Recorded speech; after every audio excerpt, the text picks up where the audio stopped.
আমি চিরদিন কর্মীদের সঙ্গেই ছিলাম, এখনও আছি। পার্টির প্রোগ্রামে আমি 4 বছর ধরে যাই না, আমাকে ডাকাও হয় না, আমার কোনো মতামত না হয় না, কিন্তু আমি পার্টির কর্মীদের সঙ্গে থেকেছি, সাধারণ মানুষের সঙ্গে থেকেছি, আর আমি সেটাই থাকবো যতদিন রাজনীতিতে থাকবো। আর রাজনীতি না করলে অন্যভাবে থাকবো, মানুষের কাছে যেতে কেউ কাউকে আটকাতে পারে না। ডাকাবুকো দিলীপ ঘোষ, তাকে 4 বছর তিনি নিজেই বলছেন তাকে কোনো ডাকা হয় না, এই না ডাকাটাই কি দলের সর্বনাশ করে দিল? সেটা তো হিসাব পর্যালোচনা হওয়া উচিত, কর্মীরাই বলবেন কেন কি সমস্যা হয়েছে। তারপরেও আমি বিশেষ করে আমার লোকসভায় সময় দিয়েছি, মাঝখানে কিছুদিন রাষ্ট্রীয় রাজনীতিতে ছিলাম বলে অন্য রাজ্যে সময় দিয়েছি। গত 1 বছর 1.25 বছর ধরে পুরোপুরি মেদিনীপুরে আমি সময় দিয়েছিলাম, টাকা পয়সা খরচা করে সময় দিয়ে থেকে। তো সেখানে আমাকে লড়তে দেওয়া হয়নি, তো তার ফলে দেখা গেছে রেজাল্ট দুই দিকে কি হয়েছে। আরেকজন আছেন দেবশ্রী চৌধুরী বলে, জেতা আসন থেকে তাকে হঠাৎ করে সরাসরি মমতা বন্দ্যোপাধ্যায়ের খাস তালুক দক্ষিণ কলকাতায় মালা রায়ের সামনে ফেলে দেওয়া হলো, পরিণতি যা হওয়ার তাই হলো। যে যুক্তি তর্ক দেওয়া হয়েছে, আমি নাকি ওখানে দাঁড়ালে হেরে যাব, কুর্মীরা আমার বিরুদ্ধে, তো যেখানে কুর্মী ভোট পুরুলিয়া সেখান তো আমরা জিতে গেছি। কুর্মীদেরকে খেপানো হয়েছিল আমার বিরুদ্ধে, আমাকে সরাবার জন্য। দ্বিতীয় হচ্ছে, দেবশ্রী যেখানে কাজ করেছে, মন্ত্রী ছিল, আমি তাকে বলেছি তুমি পার্টি কামড়ে পড়ে থাকো, মাটি কামড়ে তুমিই জিতবে। সে আসন আমরা জিতেছি, আর যে জিতেছে সে তার কাউন্সিলর ছিল। একটা তাকে কে চিনত ওখানে, সে তো একটা ওখানে গ্রামীণ পুরসভার নেতা, সে জিতে গেল, দেবশ্রী জিততো না। এর পিছনে কি আছে, কেন করা হচ্ছে, এটা তো ভাবতে হবে। সেটাকে ওই কাটিয়ে গেছে, কিছু তো আছেই, নাহলে যারা পুরনো পার্টির প্রতিষ্ঠিত নেতা তাদেরকে হারাবার জন্য পাঠানো হয়েছিল নাকি কি জন্য? লোকে জেতা সিট হারা সিট জেতার জন্য প্ল্যানিং করে, এ তো জেতা সিট হারাবার জন্য প্ল্যানিং হয়েছে মনে হচ্ছে। Thank you. দিলীপ ঘোষ যত কথা বলছেন ততই অস্বস্তির মধ্যে পড়ে যাচ্ছে বঙ্গ বিজেপি, কিন্তু প্রশ্ন হচ্ছে যে এর শেষ কোথায়? প্রিয় দর্শক, আমি শফিকুল ইসলাম এবং আপনারা দেখছেন আরামবাগ টিভি। আমি আজকে আর একটা ইন্টারভিউ দেখছিলাম, আমি দর্শক সেটাও আপনাদেরকে দেখাতে পারি। অগ্নিমিত্রা পলের, দর্শক একটু ওয়েট করুন, ওনার একটা ইন্টারভিউ, এই যে ওয়েট, দিলীপ ঘোষের একটা মন্তব্য নিয়ে উনি একটা আর কি মানে বক্তব্য রেখেছেন, কি বলেছেন দর্শক শুনুন।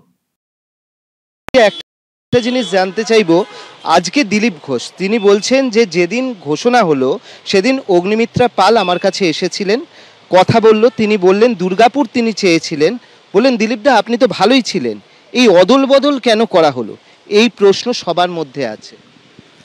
না, আমি অবশ্যই দিলীপদার ওখানে গেছিলাম আশীর্বাদ নিতে, কিন্তু এই কথাটি আমি বলিনি যে দিলীপদা আপনি তো ওখানে ভালোই ছিলেন, অদল বদল কেন করা হলো, এটা আমি জানি না, আমি বলেছিলাম বলে আমার মনে পড়ছে না। কিন্তু এটা সঠিক যে আমি ন্যাচারালি আমি আসানসোলের বিধায়িকা, এবং দুর্গাপুর আমার পাশেরই কনস্টিটিউয়েন্সি।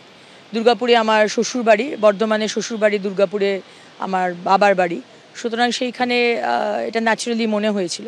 কিন্তু আমাকে যখন আমাদের সম্মানীয় গৃহমন্ত্রী এবং আমাদের সর্বভারতীয় সভাপতি নাড্ডাজি এবং অমিত শাহজি যখন ফোন করে আমাকে বললেন যে তোমাকে জানাতে হবে ওখানে, তারপরে তো আমার কিছু বলার নেই এখানে। এবং আমি জানি না কেন দিলীপদা বলছেন যে আমি শুভেন্দুদার ক্যান্ডিডেট, এটা তো সম্পূর্ণ ভুল কথা। কারণ আমাকে তো সম্পূর্ণ কেন্দ্রীয় নেতৃত্ব আমাকে ফোন করে জানিয়েছেন যে আমাকে দাঁড়াতে হবে, সেখানে তো আমি আমার কোনো সে এখানে নেই। দ্বিতীয়ত হচ্ছে যে মেদিনীপুর থেকে যেভাবে মানুষ আমাকে ভালোবেসে এত 2 মাসের মধ্যে আমি পেয়েছি 6,85,000 ভোট, 6,75,000 ভোট। দিলীপদা ধরুন এমএলএ ছিলেন সেই সময় 3 বছর, 16, 17, 18, 3 বছর এমএলএ থাকার পর উনি পেয়েছিলেন 6,85,000 ভোট, 10,000 ভোটের আমাদের ডিফারেন্স। তো এটাও তো একটা বিরাট ব্যাপার না। এই 2 মাসের মধ্যে মেদিনীপুরের মানুষ যেভাবে আমাদের সমর্থন করেছেন, ভালোবেসেছেন, আমি কেউ নই, মাননীয় প্রধানমন্ত্রীকে করেছেন। আর সেখানে আমাদের হারার কারণটা মাত্র 27,000 ভোটে, আমাদের খতিয়ে দেখতে হবে। কিন্তু এটা কোনো বিষয় নয় যে মানে আমি এটা বলতে পারবো না যে দিলীপদা ওখানে থাকলেই দিলীপদা জিততেন আর আমি ছিলাম বলে আমি হারলাম, এটা আমার মনে হয় এটা ঠিক বলা উচিত নয়। কারণ আমি প্রথমত সেখানে দাঁড়াবার কথা আমি বলিনি, এটা কেন্দ্রীয় নেতৃত্বের ডিসিশন। অত্যন্ত পরিশ্রম করেছে পুরো টিম, পুরো মানে সংগঠন কাজ করেছে। তার মধ্যে যা যা হয়েছে সেগুলো রিপোর্ট আমি পাঠাবো। কারণ তো কিছু আছে, কি হয়েছে সেটা তো আমি বলবো না, কিন্তু আমার তরফ থেকে যে রিপোর্ট বা কোথায় কোথায় আমাদের দেখা দরকার, কোথায় কোথায় ফ্লজ হয়েছে, সেটা আমি আমার রিপোর্ট পাঠাবো। বাকি কি হয়েছে না হয়েছে সেটা তো আমাদের শীর্ষ নেতৃত্ব রয়েছেন, তারা দেখবেন। জগন্নাথ সরকারও বলেছেন, দিলীপ ঘোষও বলছেন যে আপনাদের যে এই যে জায়গাটা পরিবর্তন করা হলো, আপনি দক্ষিণ আসানসোল থেকে আপনি জিতেছেন, আপনার পক্ষে দুর্গাপুর চেনা সম্ভব ছিল। দেখুন, এই বিষয়গুলো শীর্ষ নেতৃত্ব নেন কিছু অ্যানালিসিসের বেসিসে। একদিন ঘুম থেকে উঠে মাননীয় প্রধানমন্ত্রী বললেন যে দিলীপ দা দুর্গাপুরে দাঁড়াবেন, এইভাবে আমাদের পার্টি চলে না। আমাদের পার্টি বুঝতেই পাচ্ছেন 2047-এ বিকশিত ভারতের কথা ভেবে নিয়েছে যে প্রধানমন্ত্রী, সে প্রধানমন্ত্রী তার অ্যানালিসিস কে কোথায় দাঁড়াবে বা কোথায় আমাদের প্লাস কোথায় মাইনাস, সেগুলো সমস্ত আমাদের 1 বছর আগে থেকে আমাদের মোটামুটি কাজ শুরু হয়ে যায়। সেখানে যখন ডিসিশন নেওয়া হয়েছে যে আমি ওই দিকে যাবো আর উনি এদিকে আসবেন, কিছু বেসিসে, কিছু সায়েন্টিফিক কোনো রিজনের জন্য, কোনো ডেটার জন্য বা কোনো রিপোর্টের জন্য, সেটা আইবি হোক বা যে কেউ হোক, সেই ডিসিশন নেওয়া হয়েছে। সেখানে কিন্তু এটা বলার কোনো কারণ নেই যে ওখানে হলে আমি সেটা বলতেই পারেন উনি, তার মনে হচ্ছে হয়তো, কিন্তু সেখানেও অনেকগুলো দিলীপদার বিরোধে অনেক কারণ ছিল, যে কারণে হয়তো সেন্ট্রাল লিডার্স তারা এই ডিসিশন নিয়েছেন।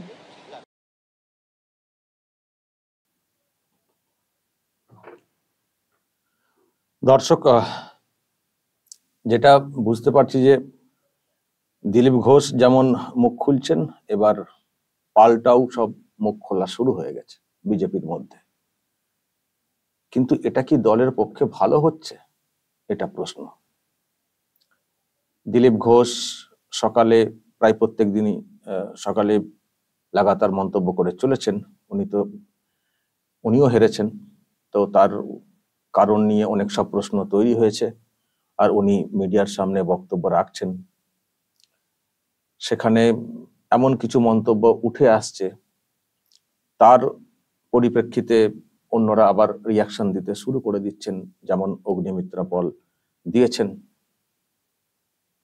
এখন প্রশ্ন হচ্ছে যে যদি এই রকম চলে, মিডিয়ার মধ্যে দলের অন্দরের দ্বন্দ্ব প্রকাশ্যে আনা, সেটা কি একটা রাজনৈতিক দলের পক্ষে কি ভালো? এটা একটা প্রশ্ন। বিজেপি যে আশা করেছিল সেই আশা অনুরূপ রেজাল্ট হয়নি বাংলাতে, যদিও ভোট পার্সেন্টেজ বিধানসভা থেকে বেড়েছে। বিধানসভা ভিত্তিক রেজাল্ট উন্নত হয়েছে, কিন্তু 19-এর যে সিট সংখ্যা সেখান থেকে নেমেছে, এবং যে হাওয়া ছিল সত্যি আরো ভালো রেজাল্ট হওয়ার কথা ছিল, কিন্তু সেই রেজাল্ট ভালো না হওয়ার পেছনে অনেক তো কারণ এখানে রয়েছে না। তার মধ্যে একটা বড় কারণ হচ্ছে রিগিং, এবং সায়েন্টিফিক রিগিং হয়েছে সেটা বলা হচ্ছে, যেটা এখনো ঠিক মতো করে ধরেই উঠতে পারছে না বিরোধীরা, যে কি করে কি হলো। আর তার সঙ্গে অনেক সব এক্স ফ্যাক্টর রয়েছে, সংখ্যালঘু ভোট রয়েছে, কেউ কেউ এসব লক্ষ্মীর ভান্ডার ইত্যাদি বলছেন। তো যাই হোক, রেজাল্ট না হওয়ার পেছনে তো কারণ নিশ্চয়ই আছে, এবং এই প্রার্থী বাছাই সেটাও একটা ফ্যাক্টর। কোন কেন্দ্রে কাকে প্রার্থী করা হবে বা হয়েছে সেটা ঠিক হয়েছে কিনা, অদল বদল নিয়ে যে ব্যাপারটা সেটাও ঠিক হয়েছে কিনা, নিশ্চয়ই এগুলো চর্চার বিষয়। কিন্তু যদি বিষয়টা মিডিয়ার মাধ্যমে একটা সংঘাতের জায়গাতে চলে যায়, বিজেপির অন্দরের দ্বন্দ্ব, সেটা কি দলের জন্য ভালো হচ্ছে? আমরা শুনেছি যে বিজেপি দল একটা বড় দল, সত্যিই বড় দল। গোটা দেশ জুড়ে যারা নেতৃত্ব দেয়, 3বারের জন্য সরকার গঠন করে ফেললো কেন্দ্রে, এবং অনেক রাজ্যে তারা ক্ষমতাতে আছে।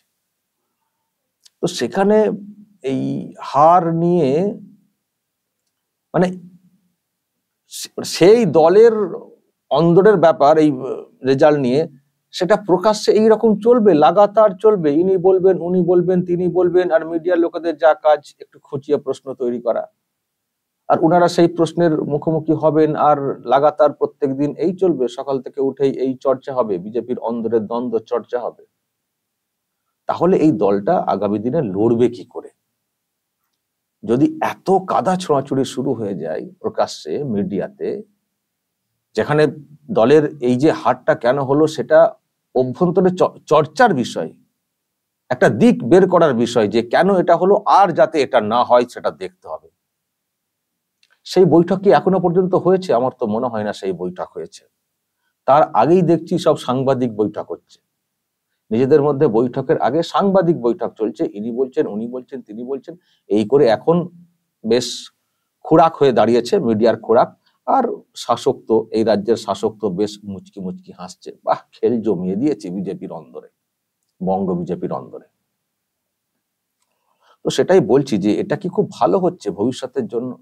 নিশ্চয়ই যে ক্ষোভ, যে বিষয়গুলো আসছে, প্রশ্নগুলো আসছে, সেগুলো জেনুইন প্রশ্ন, এগুলো নিয়ে অবশ্যই চর্চার বিষয়।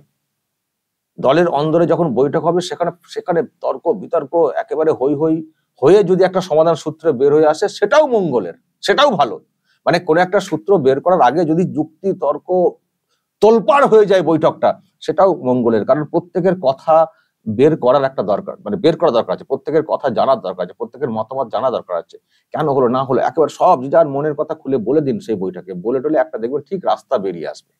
কেউ যেন চেপে না রাখেন, যা সব মনে ক্ষোভ আছে, বলার আছে, প্রশ্ন আছে, কেউ না চেপে রাখেন বইটাকে, সবাই বলবেন, সেখান থেকে একটা দেখবেন রাস্তা ঠিক বেরিয়ে আসবে। আলোচনা করলে কি সমস্যার সমাধান হয় না বলুন তো? একটা আলোচনা করলে কোন সমস্যার সমাধান হয় না?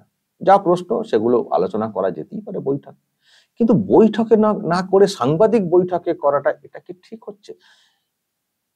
দেখুন, আপনারা অনেকেই চেয়েছিলেন এই রাজ্যে পরিবর্তন হোক, এখন আপনারা চান পরিবর্তন হোক, এবং পরিবর্তন করার জন্য আপনারা নিশ্চয়ই চান একটা শক্তপোক্ত খুঁটি হোক যারা লড়তে পারবে শাসকের সঙ্গে। কিন্তু যদি খুঁটির অভ্যন্তরে যদি একটা দুর্বল কাঠামো হয়ে যায়, মানে দুর্বলতা এসে যায়, তাহলে আপনারা যাদেরকে বেশ করে লড়ার চেষ্টা করছেন নতুন বাংলা গড়ার জন্য, সেই স্বপ্ন কি পূরণ হবে? ফলে যখন সেই খুঁটিটার দুর্বল ভাব যখন প্রকাশ্যে চলে আসবে বা শাসকও বুঝতে পারবে, সেটা দেখে কি আপনাদের ভালো লাগবে? বা এই যে চলছে এটা দেখে কি আপনাদের ভালো লাগছে? আপনারা অনেকেই পার্টি করেন না, কিন্তু কিন্তু সমর্থক যারা চান যে এই শাসককে উৎখাত করতেই হবে, কিন্তু এখন বিজেপি ছাড়া যেহেতু বিরোধী কেউ নেই, সেজন্য এদের কি দরকার হলে সাপোর্ট করব, কিন্তু উৎখাত চাই। তো যখন আপনারা ভাবছেন এই মানে যখন আপনারা দেখছেন এই সব, তখন কি আপনাদেরও ভাল লাগছে? এই দ্বন্দ্বটা প্রকাশ্যে এইভাবে আসছে মিডিয়াতে, ভাল লাগছে? বলবেন আপনারা আপনাদের কেমন লাগছে। তবে একটা বিষয় দর্শক যা বুঝতে পারছি, শুভেন্দু অধিকারী যেন কোথাও একটা টার্গেট হয়ে যাচ্ছেন, যে উনি হয়তো প্রার্থী তালিকা চূড়ান্ত করেছেন, ওনার জন্যই হয়তো দিলীপ ঘোষ মেদিনীপুরে প্রার্থী হতে পারেননি, ওনার জন্যই হয়তো রেজাল্ট 19-এর থেকে খারাপ হয়ে গেছে, ওনার জন্যই হয়তো সব কর্মীরা ঠিক মতো করে কাজ করেননি, করতে পারেননি, উনি হয়তো, ওনার লোকজনই হয়তো কাউকে কাউকে কোথাও হারিয়ে দিয়েছেন। আমি দেখছি একটা কানাঘুষো বা সোশ্যাল মিডিয়াতে বা কেউ কেউ দেখছি যে মন্তব্য করে ফেলছেন। তার মানে এই মুহূর্তে কার্যত টার্গেট শুভেন্দু অধিকারী, যা বুঝতে পারছি, এবং সুকান্ত মজুমদারের দিকেও খানিকটা আঙুল আছে, সুকান্ত মজুমদারের দিকে।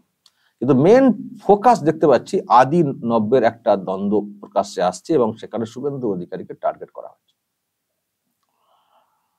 তো আমি দর্শক, আমি যোগাযোগ করার চেষ্টা করেছিলাম ডিরেক্টলি শুভেন্দু অধিকারীর সঙ্গেই, যে যখন এইসব চলছে উনি কি ভাবছেন এই মুহূর্তে, কারণ ওনাকে তো দেখতে পাচ্ছি না কোথাও কিছু সে অর্থে বক্তব্য রাখতে। মাঝখানে একটা প্রেস মিটে ছিলেন, কিন্তু আর তো সেরকম দেখছি না। কিন্তু এই যে চলছে দ্বন্দ্বটা প্রকাশ্যে, তো এটা নিয়ে ওনার কি অভিমত, উনি কি ভাবছেন, কি করবেন, কি বলছেন? কারণ ওনার নাম ডাইরেক্ট চলে এসছে না, অগ্নিমিত্রা পাল শুভেন্দুর ক্যান্ডিডেট বলে ডাইরেক্ট নাম ধরে বলা হচ্ছে। তো সুতরাং এই সময় ওনার কি রিয়াকশন, তো ওনাকে তো পেলাম না। তো ওনার ঘনিষ্ঠ মহলে আমি একটু কথা বলে জানার চেষ্টা করলাম যে বিষয়টা কিভাবে দেখছেন শুভেন্দু অধিকারী। তো ঘনিষ্ঠ মহল সূত্রে যেটা জানলাম দর্শক, উনি নাকি এইসব যা চলছে সেটা নিয়ে ব্যথিত। উনি নাকি ভাবছেন যে আর আমি এইভাবে পার্টি করব না, বসে যাব। আমি জানলাম যে কেন, এতটা ব্যথিত হওয়ার কারণটা কি। বললেন যে ওই যে যেটা আমি বলছিলাম আপনাদেরকে, যে সবাই তাকে একটা ভাবছেন যে তিনি সবার টিকিট, মানে যাদের টিকিট পাওয়ার কথা তাদের মানে টিকিট ক্যান্সেল করে দিয়েছেন, আর উনি সব নিজেদের মতো করে প্রার্থী দিয়েছেন। এটা একটা প্রচার ভিতরে ভিতরে দলের অভ্যন্তরে একটা চালানো হচ্ছে। অথচ ওনার দাবি যে উনি এইভাবে প্রার্থী ঠিক করেননি, নিজের জেলাটাকে নিয়ে বেশি ব্যস্ত ছিলেন। আর প্রার্থী বাছার ক্ষেত্রে দলের রাজ্য সভাপতি রয়েছেন, আরো অনেকে রয়েছেন, আর আলটিমেট ফাইনাল লিস্ট তো দিল্লি থেকে সিলেক্ট করা হয়েছে। তো আমি কি করে কাটলাম, কি করে কি করলাম? অথচ আমাকে একটা হঠাৎ একটা সব টার্গেট করা হচ্ছে, যেহেতু রেজাল্ট হয়তো পার্সেন্টেজ বেড়েছে, যেহেতু সংখ্যাটা কমেছে, তো সেটার জন্য কোথাও একটা টার্গেট করে নেওয়া হচ্ছে। তো আমি যেখানে কথা বললাম তাদের বক্তব্য যে দাদা যেন কেমন একটা হয়ে যাচ্ছেন, ভাবছেন যে দূর এত খাটাখাটনি, এত কিছু, কত 148 না 84 না কত একটা সভা করেছেন বলেছেন টানা এই প্রচারে, এত খাটাখাটনি, এত কিছু, তারপরেও আমাকে দোষ পেতে হচ্ছে, আর ওই অগ্নিমিত্রা পাল তো বললেন যে দিল্লি থেকে ওনাকে প্রার্থীর কথা বলা হয়েছে, শুভেন্দুর ব্যাপার নয়। যাই হোক, তো শুভেন্দু অধিকারীরও দাবি আর কি, ঘনিষ্ঠ মহল সূত্রে যেটা আমি জানতে পারছি, যে এত খাটলাম, এত প্রচার করলাম, এবং উনি নাকি নিজস্ব টাকা প্রচুর খরচা করেন দলের জন্য। ওনাকে যেমন আছেন পার্টি ফান্ড থেকে কাজ করেন, কিন্তু উনি নিজস্ব টাকা প্রচুর খরচা করেন, পরিবারের টাকা। যে এত খরচ, এত কিছু, এত বক্তব্য, দিন রাত বাই কার ছুটে বেড়ানো, হেলিকপ্টার নয়, এদিক থেকে সেদিক থেকে ছুটে বেড়ানো, তারপরেও আমাকে দোষ পেতে হচ্ছে। এমনকি এটাও শুনলাম দিলীপ ঘোষের কেন্দ্রের জন্যও নাকি শুভেন্দু অধিকারী তার মতো করে সাহায্য করেছেন, শুধু সাংগঠনিক ভাবে নয়, আরো নাকি কিভাবে সব সাহায্য করেছেন সেটা ডিটেলস আমাকে বললেন না, যেটা আর কি বলা হলো। জানি না টাকা পয়সা কিনা বলতে পারবো না, মানে অত ডিটেলস বললেন না, বললেন সাহায্য করা হয়েছে। তো সেখানে যখন এইসব প্রশ্ন উঠছে তখন দাদা কি করে নিজেকে ঠিক রাখবেন, এটা বক্তব্য আর কি। আর একটা কথা বললেন যে দাদার কি দায়িত্ব ছিল, দাদা নিজের জেলাটাকে দায়িত্ব নিয়ে সামলেছেন, নিজের জেলা, আর বাকি জায়গাতে উনি বক্তব্য রেখেছেন, প্রচার করেছেন, একটু উজ্জীবিত করেছেন কর্মীদেরকে, কর্মী সভা করেছেন, এই করেছেন। কিন্তু সংগঠনের দায়িত্ব তো দাদার নয়, তো রাজ্য সংগঠন রয়েছে, রাজ্যের একটা সাংগঠনিক সিস্টেম রয়েছে, রাজ্য সভাপতি রয়েছেন, আরো সব অনেক অর্গানাইজ করার মতো সব সেক্রেটারি কত কি সব তো রয়েছেন। তো দাদা সব জায়গায় মানে বক্তব্য রেখেছেন বলে, গেছেন বলে সব দায়িত্ব কি শুভেন্দু অধিকারীর হয়ে গেল? বাকি কারোর দায়িত্ব নেই? বুথ কমিটি, সংগঠন, এগুলো কাদের দেখার দায়িত্ব? শুভেন্দু অধিকারী। এখন রেজাল্ট এরকম হয়ে গেছে, সব শুভেন্দু অধিকারীর দোষ, সবাই শুভেন্দু অধিকারীর দিকে তাকিয়ে আঙুলটা তুলে দিচ্ছে। আর বাকি বুথ কমিটি গঠন, সংগঠন তৈরি করা, ইত্যাদি করা, এজেন্টের ব্যাপার সবারগুলো দেখা, এগুলো কি অন্য কারোর দেখার কথা ছিল না? শুভেন্দু অধিকারী শুধু প্রচার করে গেছেন, টানা প্রচার করে গেছেন। নরেন্দ্র মোদী এসছেন যখন, অমিত শাহ যখন এসছেন, তখন লোকজন হতো, প্রচার হতো, আর বাকি একজনই নেতা ছিলেন শুভেন্দু অধিকারী, যার সভাতে লোকজন হতো, প্রচারে মানুষজন উপচে পড়তেন, তিনি বক্তব্য রাখতেন, উজ্জীবিত করতেন, কার্যত ভোকাল টনিক দিয়ে তিনি এগিয়ে গেছেন। বাকি ভোটের কাজটা সেটা তো করতে হবে বুথে গিয়ে, তার তো একটা সাংগঠনিক সিস্টেম রয়েছে। তো তারা কি সেটা ঠিক মতো করে কাজ করতে পেরেছে, নাকি সেইগুলো শুভেন্দু অধিকারীকে করতে দেওয়া হয়েছে? যদি বলা হতো শুভেন্দু অধিকারী আপনি সবটা দেখবেন, সাংগঠনিক বুথ এজেন্ট কোথায় কি হবে না হবে সব আপনি দেখবেন, তখন না হয় বলা যেত যে শুভেন্দু অধিকারী আপনি কি করলেন, আপনারই তো সব দেখার কথা ছিল। সেই সাংগঠনিক মানে বিষয়গুলো কি দেখতে দেওয়া হয়েছিল শুভেন্দু অধিকারীকে? উনি প্রচারে গেছেন বলে, উনার প্রচারে লোক হতো, সেই জন্যই উনাকে প্রচারে নিয়ে যাওয়া হতো। তো উনার প্রচারে গেছেন, উনি প্রচারে গেছেন বলে সব দায়িত্ব সব উনার, হারের দায়িত্ব সব উনার, আর বাকি কারোর কিছু দায়িত্ব নেই। এত টাকা পয়সা ছড়িয়েছে দল, বুথে বুথে টাকা গেছে আর গেছে, সেগুলো কি ঠিক মতো করে কাজে লেগেছে, কাজে লাগানো হয়েছে? এটা বলা হচ্ছে ঘনিষ্ঠ মহলের তরফ থেকে।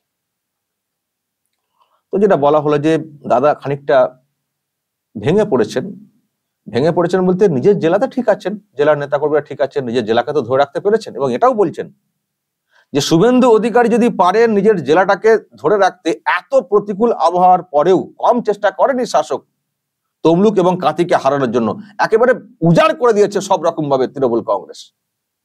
তারপরেও যদি শুভেন্দু অধিকারী নিজের জেলাটাকে ধরে রাখতে পারেন, তাহলে বাকি নেতারা নিজেদের জেলাকে কেন ধরে রাখতে পারলেন না? শুভেন্দু অধিকারী তাদেরকে দূর থেকে সব লোক ফির করে হারিয়ে দিলেন।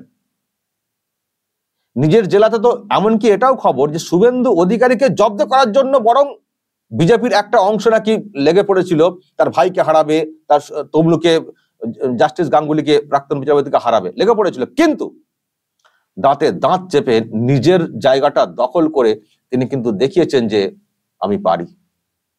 তো বাকি জায়গাতে শুভেন্দু অধিকারী এখান থেকে একেবারে হুইসেল মেরে হারিয়ে দিল, আর যারা ওখানে ভোটে দাঁড়ালেন তাদের নিজস্ব সংগঠন বা আরো রাজ্যের সংগঠন, তারা কোনো কেউ কাজ করতে পারলেন না।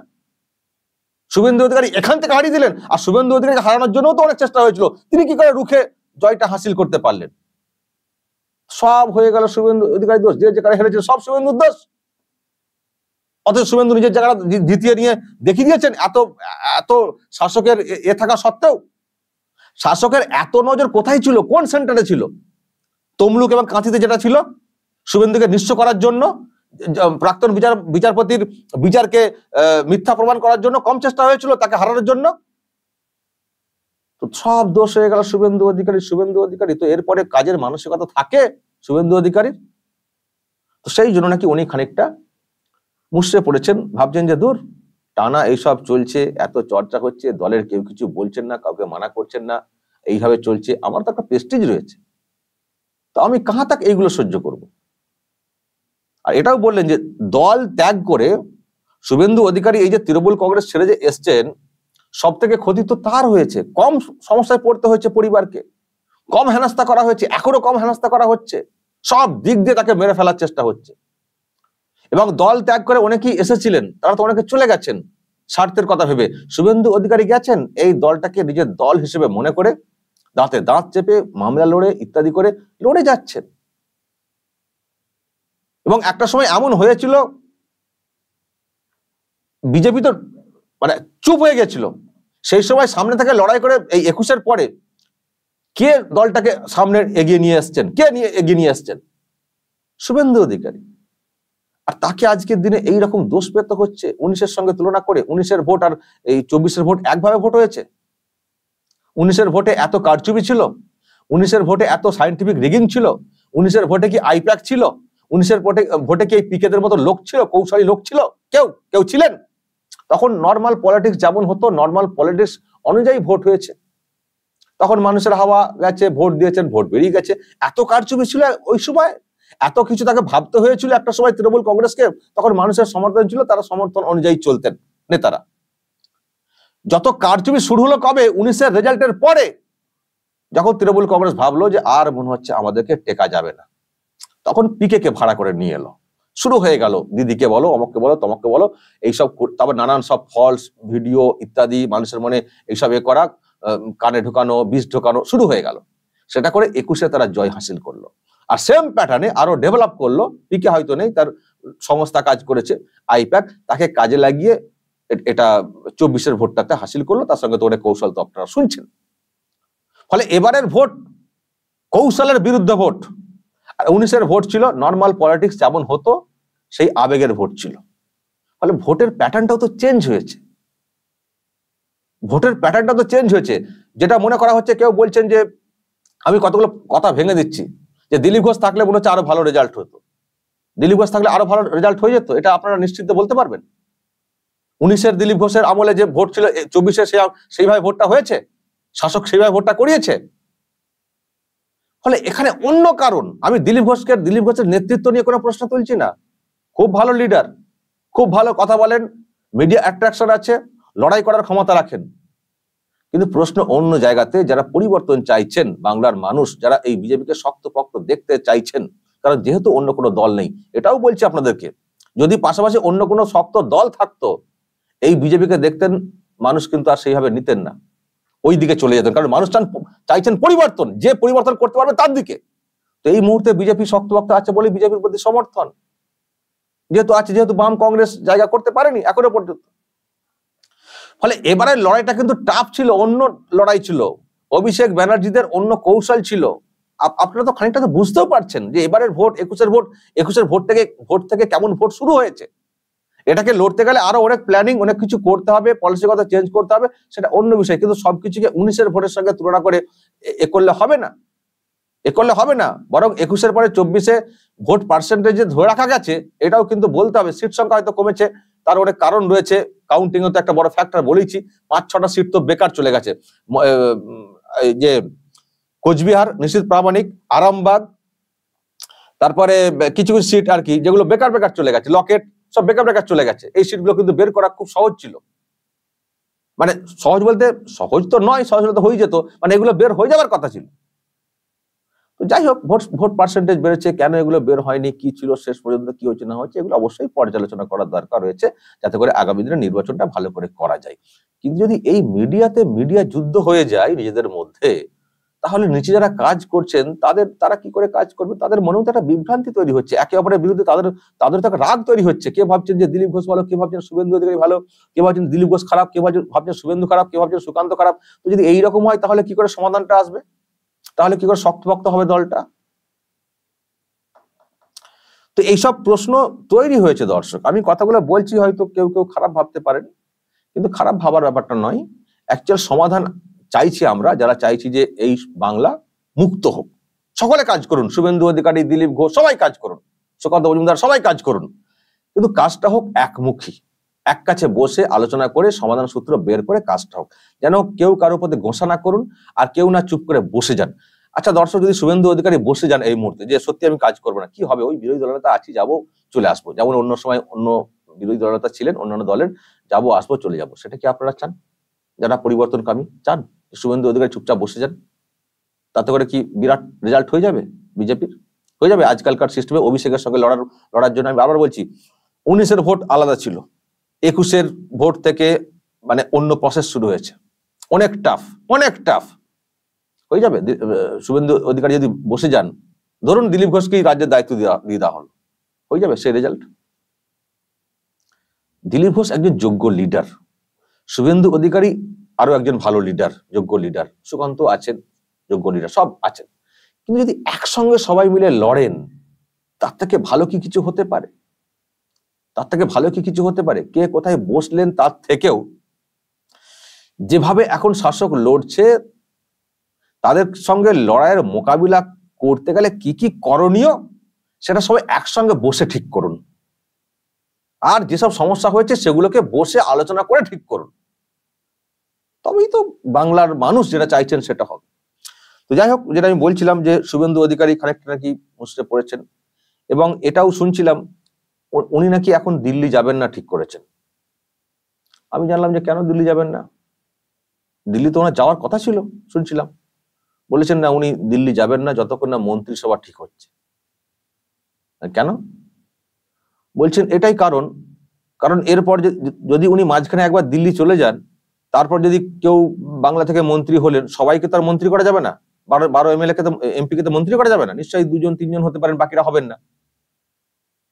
বলছেন যে যখনই দেখবেন 2-3 হয়ে গেলেন মন্ত্রী আর বাকিরা হলেন না, ওই বাকিরাই প্রশ্ন তুলবেন শুভেন্দু অধিকারী মন্ত্রী আমাকে হতে দেয়নি। ফলে আবার কেন নতুন করে দোষটা নিতে যাবেন শুভেন্দু অধিকারী? তার থেকে আগে মন্ত্রিসভা সব হয়ে যাক, তারপর যাবো। তবে যদি দিল্লি থেকে ডাক পড়ে আসতেই হবে সেটা অন্য বিষয়, কিন্তু নিজের থেকে আর তার যাওয়ার কোনো ইচ্ছে নেই, বরং এক্ষুনি ডাকলে তিনি পাশ কাটিয়ে যাওয়ার চেষ্টা করবেন যতক্ষণ না মন্ত্রিসভার মন্ত্রিত্বটা ঠিক হয়ে যায় যে কাকে মন্ত্রী করা হবে। কারণ দিল্লি গেলেই এখান থেকে বলার চেষ্টা হবে একটা অংশের তরফ থেকে যে সব শুভেন্দু দা ও পছন্দের লোককে মন্ত্রী করেছেন, আমাদেরকে বাদ দিয়ে দিয়েছেন। সে আবার আরো এক সমস্যা, প্রার্থী নিয়ে এখন হচ্ছে, আবার মন্ত্রী নিয়ে সমস্যা হবে। সেই জন্য উনি ঠিক করেছেন এখন দিল্লি যাবো না।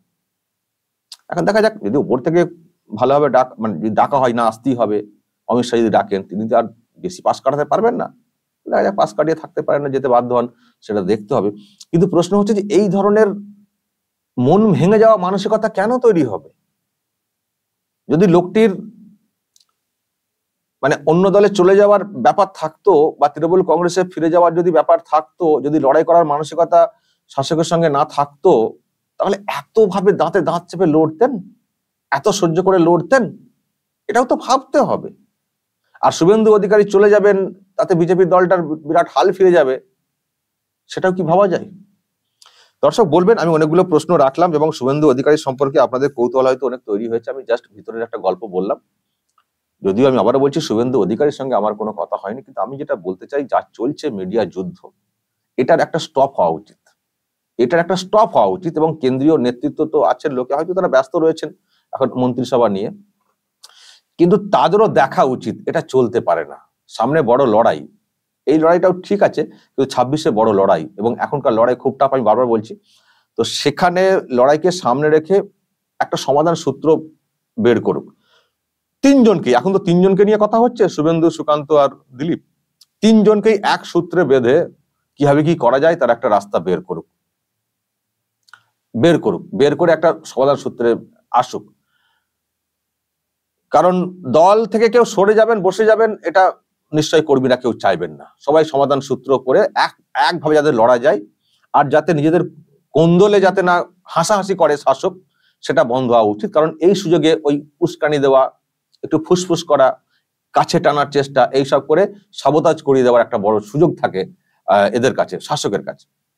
সেটাকে বন্ধ করতে হবে। সুতরাং ইমিডিয়েট এটাকে বন্ধ করা উচিত, তা না হলে কিন্তু সব থেকে হতাশ হবে বাংলার মানুষ, এটা বলতে পারি। কারণ যেহেতু এখন সামনে কেউ বিরোধী নেই, সলিড বিরোধী নেই সামনে, সেজন্য সব থেকে বড় হতাশ হবেন বাংলার মানুষ। আমার মনে হয় এইসব দেখে শুনে তারা এমনিতেই খুব হতাশ হচ্ছে। তাহলে কি এইরকমই চলবে এই রাজ্যে? যে চলছিল সেই চলবে? এর কোনো সমাধান নেই? নিজেরাই এইরকম করছেন, নিজেদের মধ্যে লড়াই করছেন, একটা বসে মিটিয়ে নেওয়া যায় না? দর্শক, অনেকগুলো পয়েন্টে আলোচনা করলাম, লম্বা একটা ভিডিও হয়ে গেল, কিন্তু আমার মনে হয়েছে এইসব পয়েন্টগুলো আলোচনা করা জরুরি, সেই জন্য করলাম। যদি এই নিয়ে আপনাদের কিছু বলার থাকে অবশ্যই বলবেন, কমেন্ট বক্সে নজর রাখবেন। আরামবাগ।